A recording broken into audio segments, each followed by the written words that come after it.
వారు ఇచ్చినటువంటి మాటను తప్పడం అంటే మోసం చేసినట్లుగా కస్టమర్లు భావిస్తున్నారు. మరి దాన్ని మోసం అనకి ఏమనాలి? రైట్. అంటే ఇప్పుడు నేనేదో వాసవి గ్రూప్ గురించి మాట్లాడానుకో లేకపోతే అభిషేక్ గారు మాట్లాడారన్న దానిపైన సమర్థించడానికి నేను రాలేదు. ఏమైపోయిందంటే రెంటెడ్ హౌసెస్ లో 2019లో రెంటెడ్ హౌసెస్ లో ఉన్న వాళ్ళు ఈ కోవిడ్ సమయంలో సో ఇప్పుడు మనకి అతను ప్రెస్ మీట్ పెట్టి ఒక మంచి పని చేశాడు. ఏంటంటే మీ మధ్యలోనే ఉన్నానని చెప్పాడు. అదొకటి ప్లస్ పాయింట్ కస్టమర్స్ కైనా ఎవరికైనా కూడా ఒక positive point. And second thing ఏంటంటే ఉడాయించలేదు. కొన్ని రియల్ ఎస్టేట్ సంస్థలు కొనుగోలుదారులకి కస్టమర్లకి ఆఫర్ల పేరుతో అరచేతిలో స్వర్గం చూపిస్తారు.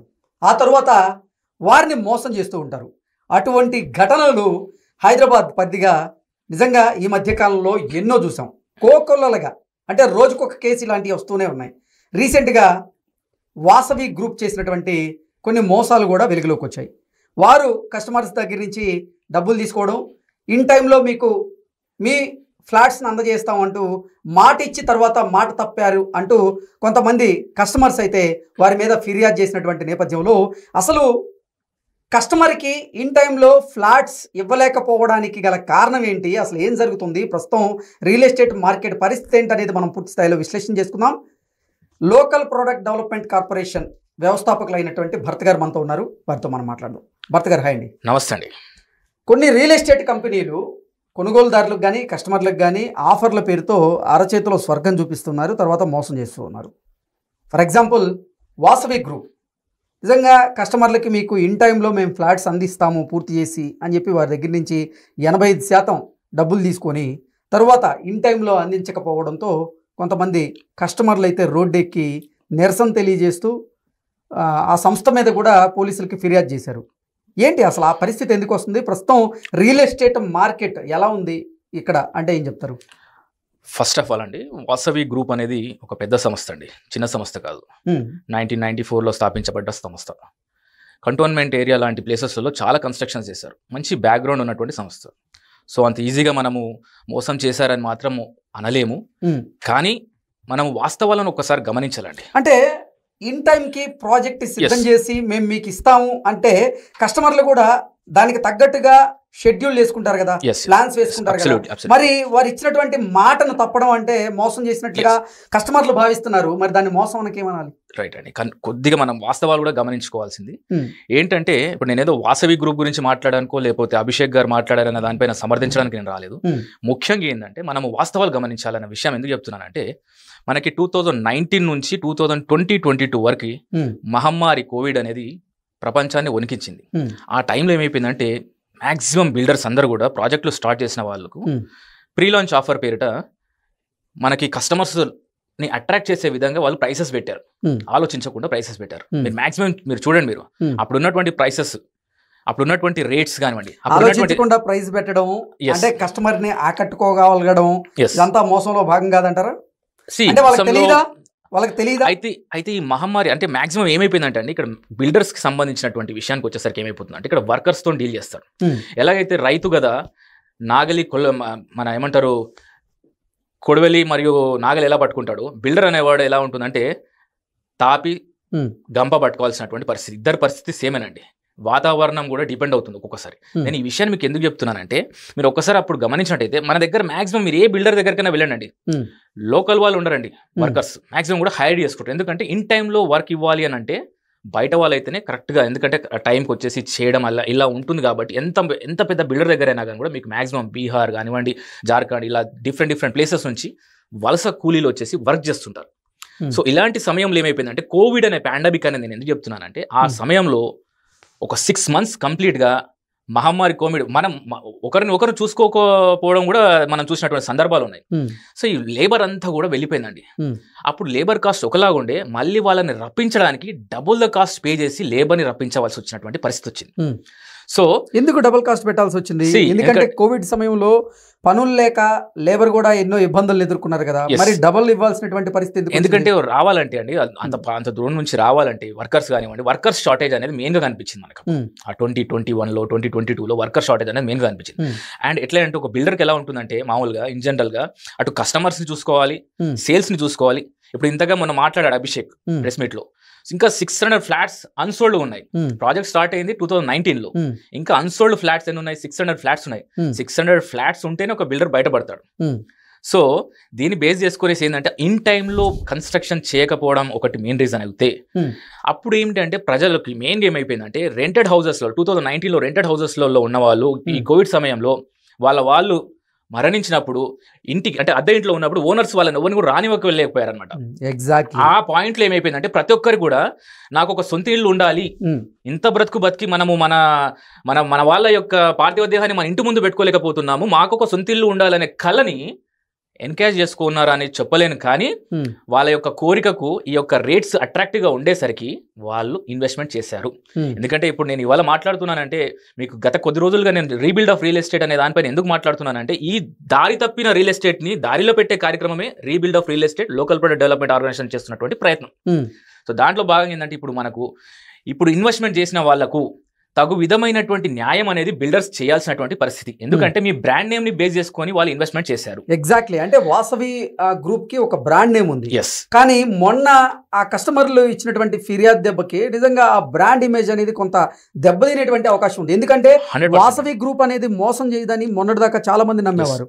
కానీ ఇప్పుడు వచ్చి కస్టమర్లు ఫిర్యాదు చేస్తూ ఉంటాయి, మాకు ఈ టైంలో హ్యాండ్ ఓవర్ చేస్తా అన్నారు, మాకు ఇచ్చినటువంటి మాట ప్రకారంగా ఇప్పటికే హ్యాండ్ ఓవర్ చేయాలి, కానీ ఇప్పటికి కూడా హ్యాండ్ ఓవర్ చేయలేదు, వారి సరిగా రెస్పాండ్ అవ్వట్లేదు అంటూ ఫిర్యాదు చేశారు. దీన్ని ఎలా చూడాలంటారు? అండి, వాసవి గ్రూప్ అనేది చిన్న చితకా కంపెనీ కాదండి. వాళ్ళ ఈ సమస్యని త్వరగా పరిష్కరించి అక్కడ ఉన్నటువంటి కస్టమర్స్కి అందరికీ న్యాయం చేశారు అని అంటే వాళ్ళకి మళ్ళీ ఒక మంచి రిటర్న్ బ్రాండ్ ఇమేజ్ పెరుగుతుంది ఒకటి, నంబర్ 1. అండ్ అక్కడ ఉన్నటువంటి కస్టమర్స్ కూడా వాళ్ళకు ఒక భరోసా ఇచ్చినట్టు అవుతుంది, మిగతా వాళ్ళకు కూడా ఒక హోప్ ఉంటుంది వాసవి గ్రూప్ పైన. సో ఇప్పుడు మనకి అతను ప్రెస్ మీట్ పెట్టి ఒక మంచి పని చేశాడు, ఏంటంటే మీ మధ్యలోనే ఉన్నానని చెప్పాడు. అదొకటి ప్లస్ పాయింట్, కస్టమర్స్ కైనా ఎవరికైనా కూడా ఒక positive point. And second thing ఏంటంటే ఉడాయించలేదు, మన వాళ్ళ మధ్యలో ఉన్న వాళ్ళ ప్రాబ్లమ్ సాల్వ్ చేద్దామనేసి ఉన్నారు. సో ఈ కోవిడ్ పాండమిక్ ఇవన్నిటిని కూడా వాళ్ళు దృష్టిలో పెట్టుకునేసి ఇప్పుడు చాలా రేట్స్ అనేది కన్స్ట్రక్షన్ వాల్యూ కాస్ట్ అనేది పెరిగిపోయిందండి. అండ్ మెయిన్గా ఏమైపోయిందండి మెయిన్గా ఇన్వెస్ట్మెంట్ చేసేబోయే ముందు కస్టమర్స్ అయినా కూడా ఎవరైనా కానీ కూడా ఒక బిల్డర్ బ్యాక్గ్రౌండ్ చూసినట్టుగా ఎంతసేపు డైరెక్ట్ అప్రోచ్ అవ్వాలి అనే దానిపైనే కాన్సన్ట్రేట్ చేస్తుంటారు కస్టమర్స్. ఈ విషయాన్ని నేను కూలంకుషంగా ప్రతి ఒక్క కస్టమర్ చెప్పాలనుకుంటుంది ఏంటంటే ఫస్ట్ వాళ్ళు ఒక ₹1,00,00,000 ప్రాపర్టీ కొనేబోయే ముందు R&D చేయాలండి. ఇక్కడ కొంటే బాగుంటుందా లేదా అనే దానిపైన ఒక 2-3 సంస్థలని కనుక్కోవాలి, కన్సల్టెన్సీ సంస్థలను కనుక్కోవాలి. సో వాళ్ళకి ఇస్తే ఖర్చు అవుతుందనేసి, లేకపోతే డైరెక్ట్ మనం ఓనర్ దగ్గరికి వెళ్ళామంటే మనకు కమిషన్ మిగులుతుందనేసి, ఇలాంటి వాటిలో ఏంటంటే వాళ్ళు కమిషన్ ఇచ్చే బేసిస్లో ఇలా నేరుగా వెళ్ళేసి కొద్దిగా అవగాహన లేకుండా ఇరుక్కుపోతున్నారు కస్టమర్స్ కూడా. సో ఇలాంటప్పుడు ఏంటంటే రేరా అప్రూవ్డ్ సంబంధించినటువంటి ఏజెంట్స్ కానివ్వండి, మంచి ఏజెంట్స్ని వాళ్ళ బ్యాక్గ్రౌండ్ కూడా గమనించుకోవాలి. అలా వాళ్ళ బ్యాక్గ్రౌండ్ కూడా గమనించుకునేసి వాళ్ళ దగ్గర కూడా సలహా తీసుకునేసి, ఎందుకంటే ₹1,00,00,000 ప్రాపర్టీ కొనిపోయే ముందు ఒక 20,000 30,000 మీరు ఖర్చు పెట్టుకోవాలి. ₹1,00,00,000 రిస్క్ తీసుకోవద్దు ఎప్పుడైనా కానీ కూడా. సో ఇవాళ బిల్డర్స్ కూడా ఏంటంటే మంచి ఏజెంట్స్ని కానివ్వండి వాళ్ళకు ఒక అప్రోచ్ అయ్యే విధంగా వాళ్ళకి ఎంకరేజ్మెంట్ ఉండాలి. ఎందుకంటే రేరా ఏజెంట్ అనేది కస్టమర్ దగ్గర నుంచి కమిషన్ తీసుకోరు, నంబర్ 1 పాయింట్. నంబర్ 2 పాయింట్ ఏంటంటే మీరు ఎవరైనా కానీ కూడా ఇన్వెస్ట్మెంట్ చేసిపోయే ముందు బిల్డర్ యొక్క బేస్ని కనుక్కొని ఆ బిల్డర్ యొక్క భవిష్యత్తు అంటే ఇంతకు ఎలాంటి నిర్మాణాలు చేస్తారు, వీళ్ళు ఇన్ టైంలో చేస్తారా, వీళ్ళు ఇదే కన్స్ట్రక్షన్ ఫీల్డ్ అని ఉన్నారు, ఇంకా వేరే బిజినెసెస్ ఏమైనా ఉన్నాయా, ఎందుకంటే బ్రాండ్ వాల్యూ అనేది అన్నిటిపైన కూడా కొనసాగుతుంది. సో ఇవాళ ఒక సంస్థ ఫెయిల్యూర్కి అందరు బిల్డర్స్ పైన కూడా ఈ ప్రభావం ఉంటుంది. సో ఎవరైనా కూడా ఇప్పుడు ప్రీ లాంచ్ ఆఫర్ అనగానే జనుకుతున్నారు. సో ఇలాంటి వాటిలోకి ఏంటంటే మెయిన్ ఏంటంటే బిల్డర్స్ వాళ్ళు నిర్మించే కన్స్ట్రక్షన్ టైం బాండ్ని బేస్ చేసుకునేసి కస్టమర్స్ కూడా ఓపిక ఉండాలి. ఇప్పుడు మీరు ఇండిపెండెంట్ హౌస్ కట్టాలనుకుంటున్నారండి, కస్టమర్లకు ఎన్ని రోజులు అన్ని ఓపిక ఉంటుందండి? ఒక ఇన్ టైంలో ప్రాజెక్ట్ మీరు సబ్మిట్ చేయాల్సిన బాధ్యత మీది కాదు. ఇప్పుడు కస్టమర్ ఎన్ని రోజులని రెంటింట్లో అదనంగా డబ్బులు వెచ్చించుంటారు. మీకు ఒక నిమిషం, రియల్ ఎస్టేట్ సంస్థకి ఇన్ టైంలో డబ్బులు కడతా, ఇప్పుడు ఇన్ టైంలో వారు ఆ ప్రాజెక్ట్ని మాకు సబ్మిట్ చేస్తారనే కదా ఆ కస్టమర్లు ఆశించి వారికి 85% డబ్బుల్ని ముందే కట్టేస్తుంది. ఆ 85% డబ్బులకి ఎంత ఇంట్రెస్ట్ వస్తుంది వాళ్ళకి? రైట్ అండి, అవన్నీ వదులుకుండా ఒక ఎత్తు అయితే అసలు ఇన్ టైంలో సబ్మిట్ చేయకుండా మళ్ళీ ఇదే రెంట్ హౌస్లో కొనసాగమంటే ఎవరైనా ఎందుకు కొనసాగుతారు? మంచి పాయింట్ మీరు రేజ్ చేశారండి. ఫస్ట్ థింగ్ అదే నేను చెప్పేది, రేరా అప్రూవ్డ్ ప్రాజెక్ట్స్లో ఏంటిదంటే గ్రేస్ పీరియడ్ 6 months ఉంటుందండి. ప్రాజెక్ట్ ఫినిష్ దగ్గర నుంచి 6 months పీరియడ్ ఉంటుంది. అవన్నీ వేసుకొని చెప్పాలి కదా మరి రియల్ ఎస్టేట్ సంస్థలు. సో దాన్ని బేస్ చేసుకొని కోవిడ్ పాండమిక్ ఏమైపోయిందంటే 1 year ఎక్స్టెన్షన్ ఇచ్చింది. సో ఈ 1 year ఎక్స్టెన్షన్స్లో ఏమైపోతుందంటే వీళ్ళు బిల్డర్స్ కూడా ఇన్వెస్ట్మెంట్ చేసే వాళ్ళు కూడా అందరూ కూడా 2 BHK 3 BHK ఇన్వెస్ట్మెంట్ అప్పట్లో చేసిన వాళ్ళందరూ కూడా మిడిల్ అండ్ మధ్య తరగతి అండ్ వాళ్ళు సొంతింటి కళ మేము ఫస్ట్ టైం వాళ్ళు చూడండి మీరు మ్యాక్సిమం అందరూ కూడా మేము ఫస్ట్ టైం మేము ప్రాపర్టీ కొంటున్నాము, మేము ఇంత ఇబ్బంది పడుతున్నాం అనేసి మేము బాధపడుతున్నాము. ఇలాంటి వాటికి ఎందుకంటే ఎండి గారిది ఆ చైర్మన్ గారి యొక్క డ్రీమ్ ప్రాజెక్ట్ అని కూడా ప్రెస్ మీట్లో తను చెప్పారు. సో ఆ ప్రాజెక్ట్ డ్రీమ్ ప్రాజెక్ట్ ఏంటంటూ వాళ్ళ డ్రీమ్ హోమ్ని డెలివరీ చేసే మీ బాధ్యతగా మీరు తీసుకున్నప్పుడు వాళ్ళ డ్రీమ్ హోమ్కి సంబంధించినటువంటి వాళ్ళు రెంటెడ్ ప్రాపర్టీస్లో ఉన్న రెంట్స్ని పే చేయాలి. ఫస్ట్ థింగ్ ఎల్పిడిఓ డిమాండ్ చేసేది.